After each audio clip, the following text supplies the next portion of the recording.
end of the pitch and then at the other end of the pitch. I think it was so important what Gyökeres did today. I like him as a centre-forward in the sense that I like a centre-forward who's imperfect, who's a bit rugged, who's a bit of a handful. I'd hate to play against him. Sticks his body in, sticks his backside in. Doesn't necessarily do everything in the sort of more smooth or perfect way. And there's times this season where you've thought, is he a hit or is he a miss? Is he good or is he average? You know, you're almost from week to week balancing a little bit about what this guy is. But if you could actually encapsulate and package up a performance of what you'd want from him, you got it out there today again in a really big game. I thought that from the very first few minutes, he was running down the side. Sometimes he gets involved a little bit too much in battles and scraps and muscling with centre halves, but he made movements down the side. He was a little bit more elusive. I thought that he held it up and was quite clever at times. He was a nuisance. He did run the channels. He always works hard. I actually thought he looked leaner and fitter, and I don't know how that happens because obviously we've seen him a lot in the last few weeks, but I just thought he just looked a little bit more like he had legs and like he had a bit more power, rather than him looking a little bit sort of what would be heavy and ungainly and sort of it looking like he's running in treacle. You know what I mean? Sometimes when you watch him, you think. And then today I thought he was really good, and then he gets his goals. The first one's a really good goal. Eze, I think, being up there alongside him, taking Dragosin away and taking a centre forward, just means that he gets a yard and he finishes.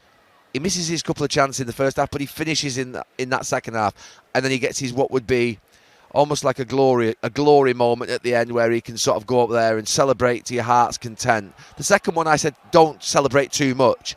There's a job to do. Switch on. Declan Rice did that after the first goal, didn't he? If you remember, he's going to his teammates, switch on. That's definitely a switch on moment at 2-1. We're not making a mistake here. This is where we go and see it home. And Arsenal have really done that today. But it was a good day for David Raya, who's been brilliant all season. Gyökeres, who's not been brilliant all season, I thought it was his best moment of the season. Not just because he scored 2 in a game against the biggest rivals and had a wonderful celebration over there with the Arsenal fans, but because his general performance from start to finish was what you would expect from him.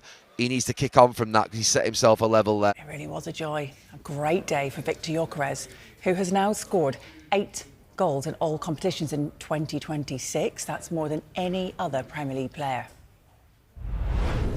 I love to score, no matter who we're playing, but yeah, of course, in this kind of games, it's always enjoyable to score. Could you give us a flavour of the player meeting that was on the other day, Thursday, Friday? What was sort of said at the meeting? Was it all very positive, and who spoke?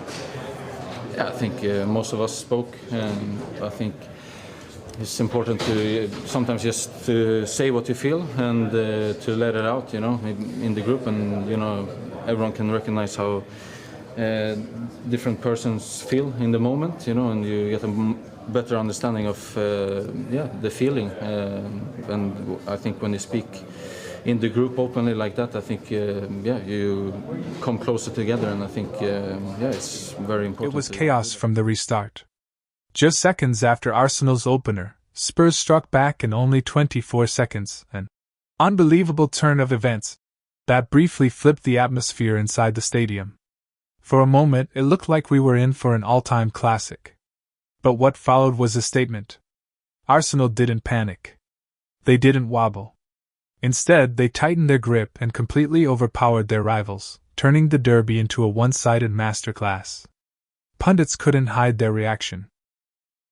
The performance was described as a complete mismatch, with Arsenal looking physically dominant, mentally sharp, and tactically superior in every department. 5 points clear and full of belief. This is a team playing like champions. Defensively solid, ruthless in attack, and relentless in midfield, Arsenal showed why they're leading the charge. Every transition looked dangerous. Every press forced mistakes. Spurs simply couldn't cope with the intensity. A 4-1 scoreline in a North London derby isn't just a win, it's a message. Arsenal look unstoppable right now, and if this level continues, the title race might already be tilting heavily in their favor. Eyes Fire Trophy.